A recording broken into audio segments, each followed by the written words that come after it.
అక్కడ రామన్న చౌదరి చచ్చిన పేళానికి దీపం వెలిగించాడు, ఇక్కడ ఈయన అమ్మూరికి ఆరతి వెలిగించాడు. నేను ఆ రోజే చెప్తేనే అది చాలా మహిమగల శివలింగము, దాని జోలికి పోతే సర్వనాశనం అయిపోతాడని. పిల్లలేమైనారు? ఇల్లు వదిలిపోయినారు. పెండ్లాము లోకం ఏడ్చిపాయ. ఇక రామన్న చౌదరితో పాటు ఆయన వంశం కూడా గబ్బు లేచిపోతా. ఒకవేళ భయపడి ఆ శివలింగం మళ్ళీ యథాస్థానంలో పెడతాడేమో. పెట్టడు. పెట్టాలని ప్రయత్నిస్తే ఎట్లా ఆపాలనో మనం చూసుకుందాం.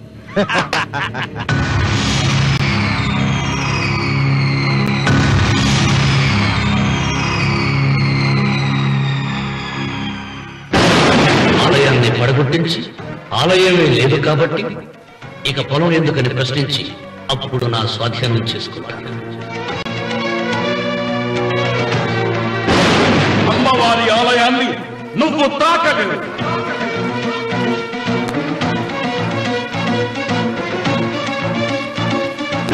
ఆ ఆలయాన్ని పడగొట్టక్కర్లేదండి.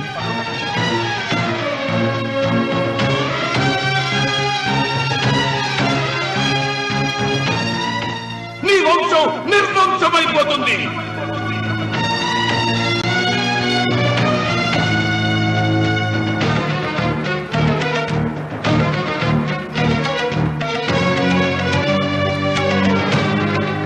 ఆ శివలింగాన్ని తీసుకొచ్చి ఇంటి ముందు ప్రతిష్ఠించండి.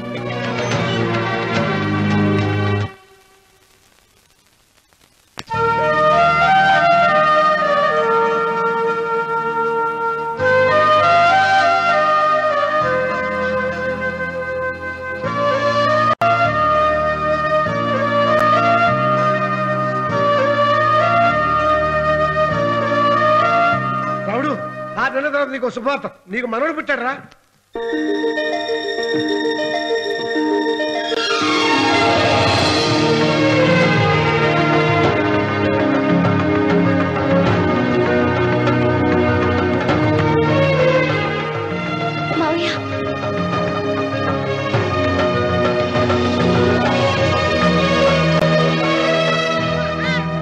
నా వంశం నిర్వంశమైపోతుందని జటాధారి శపించిన ఎదిరించి నా ఇంట పుట్టిన మొదటి వంశాంకురం.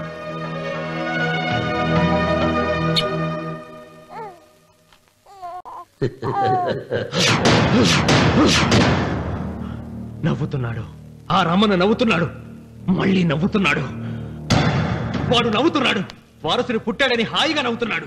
వాడి ముఖంలో ఆనందం కనిపిస్తే నీ జీవితంలో నిప్పులు పోసుకున్నట్టే తెలుసా? నా అనుమానం 3వ వాట కింద తను ఉంచుకున్న ఆస్తి, అంతస్తు, నగలు అన్ని అన్ని అన్ని ఆ బిడ్డకి రాసిస్తాడు తెలుసా? మొన్న డాక్టర్ పరీక్షించి ఏం చెప్పింది నీకు? పిల్లలు పుట్టే అవకాశం చాలా తక్కువగా ఉంది అని చెప్పలేదు? చెప్పు. గొడ్రాలు అన్న పాయింట్ తో నిన్ను పంపేసి మళ్ళీ కొడుక్కి పెళ్లి జరిపిస్తాడు. దిక్కుతోచని నువ్వు ఆత్మహత్య చేసుకుని చచ్చిపోతావు. ఇదంతా జరగకుండా ఉండాలంటే నీ తోడికోడలు కన్న బిడ్డని కన్నట్టే చంపేయాలి. ఈ భయాలేవి పెట్టుకోవద్దు. మీ నాన్న గుండెల్లో కత్తి కసా కసా దింపిన కసాయి వాడి మీద పగ తీర్చుకుంటున్నాననుకో, అంతే. బిడ్డ చచ్చిపోతే దిగులుతో రుక్మిణి చచ్చిపోతుంది. ఆమె పోతే ఈ ఇంటికి, ఆ ఇంటికి, అసలింటికి అన్నిట్లో నీదే పెత్తనం.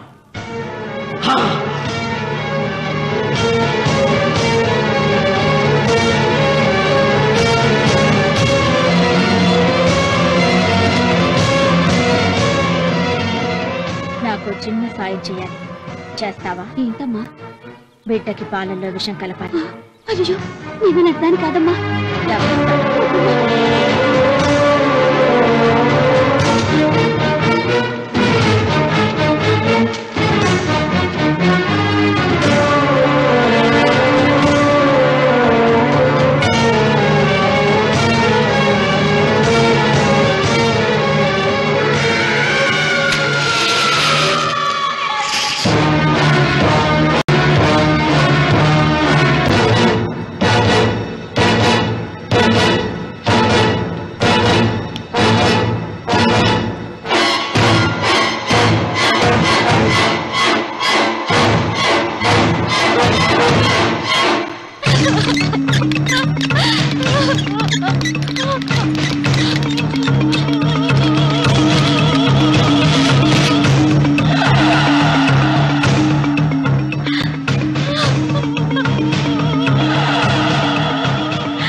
బిడ్డకి చివరిగా ఏం పట్టించారు? పాలు తాగించా. పాలలో విషయం కలిసింది. Sister, call doctor Reddy. చివరిగా పాలు ఎవరు పట్టించారు?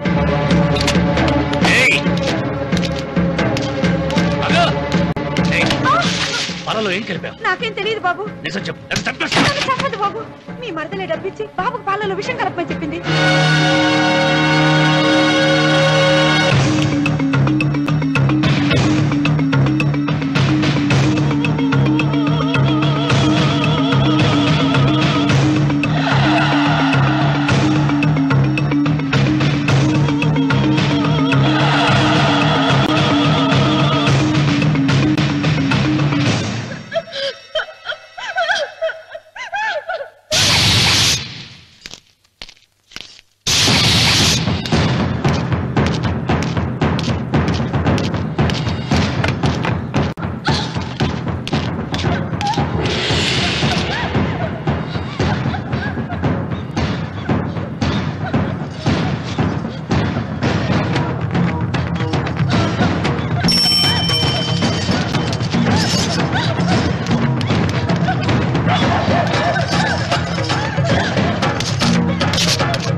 రామన్న, దేవుడి మీద కోపాన్ని నీ కుటుంబం మీద చూపిస్తున్నావు.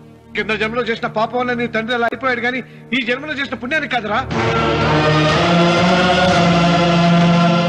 దేవుణ్ణి చూపించు, దేవుణ్ణి చూపించు అన్నావు. నీ కనుపాపంతో ఉన్న సూర్యుడినే కన్నెత్తి చూడలేని వాడివి అసలు దేవుణ్ణి ఎక్కడ చూడగలవరా? రామన్న, శాపాన్ని ఎదిరించి పుట్టాడని గర్వపడిన నీ మనవడు ఇప్పుడు చావు బతుకుల్లో ఉన్నాడు రా. గాయపడిన నీ రెండో కొడుకు ఇక్కడ చచ్చిపోతే నీ పెద్ద కొడుకుని ఉరి తీస్తారా? కొడుకుల్ని, కోడల్ని, మనవణ్ణి, భార్యని అందరినీ పోగొట్టుకుని నువ్వు ఒక్కడే బతికి సాధించేదేమిట్రా? శివలింగాన్ని ప్రతిష్ఠించమను అన్నయ్య అని నన్ను బతిమాలి నిన్ను ప్రాధేయపడి తన ఆఖరి కోరిక తీరకుండానే చచ్చిపోయింది నా చెల్లెలు. బ్రతికుండగా నీ భార్య కోరిక తీర్చలేదు. కనీసం ఆవిడ ఆత్మశాంతికైనా ఆ శివలింగాన్ని తిరిగి తీసుకొచ్చి మళ్ళీ ప్రతిష్ఠించరా, ప్రతిష్ఠించు. ఆ శివలింగాన్ని తీసుకొచ్చి ఇంటి ముందు ప్రతిష్ఠించండి. నీ బిడ్డని కాపాడుకోవడానికి కొద్ది గంటలే టైం ఉంది. శివరాత్రి ఘడియలు ముగిసిపోతే నీకు పశ్చాత్తాపం మిగిలిపోతుంది తప్ప వంశం మిగలదురా. వెళ్ళు, త్వరగా వెళ్ళరా.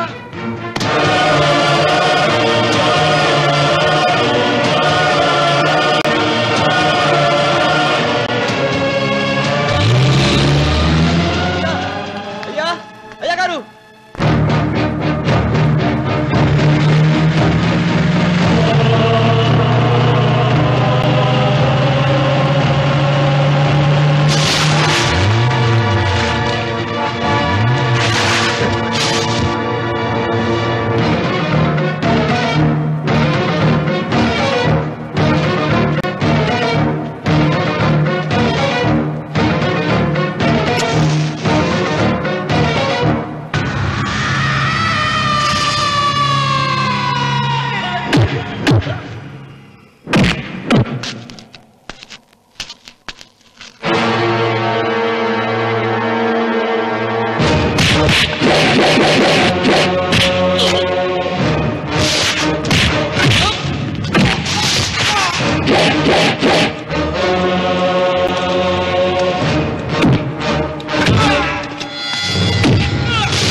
నీ వల్ల కోటి రూపాయల ఆస్తి నష్టపోయాను.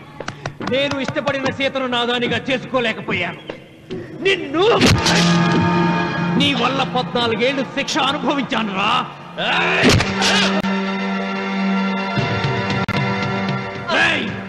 ఒంటరితనం నాకు అంటగట్టిన నిన్ను నీ కుటుంబంతో కలిసి ఉండనివ్వనురా.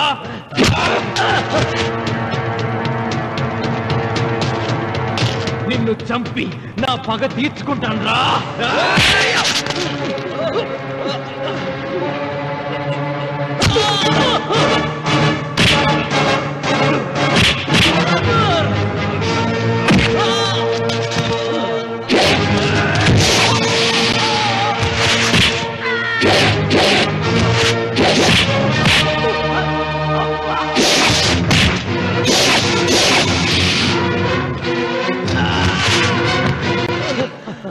అయ్యా అయ్యా శివలింగం.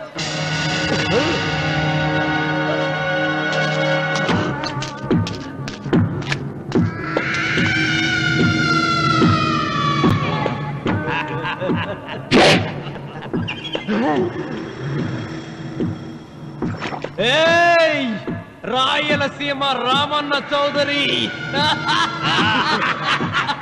ఇప్పుడు చూస్తా నిన్ను ఏ దేవుడు కాపాడతాడో.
नागेन्द्रहाराय त्रिलोचनाय अस्माङ्गरागाय महेश्वराय नागेन्द्रहाराय त्रिलोचनाय अस्माङ्गरागाय महेश्वराय नित्याय शुद्धाय दिगम्बराय तस्मै नकाराय नमः शिवाय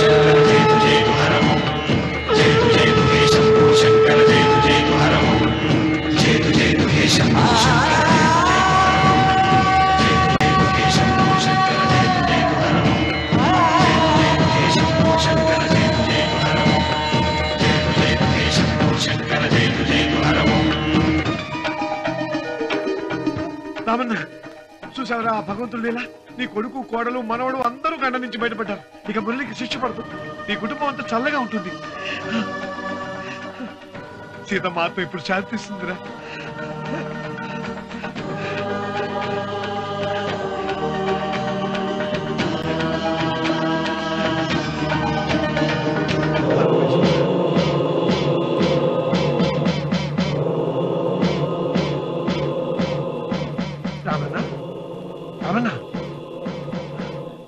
రామన్న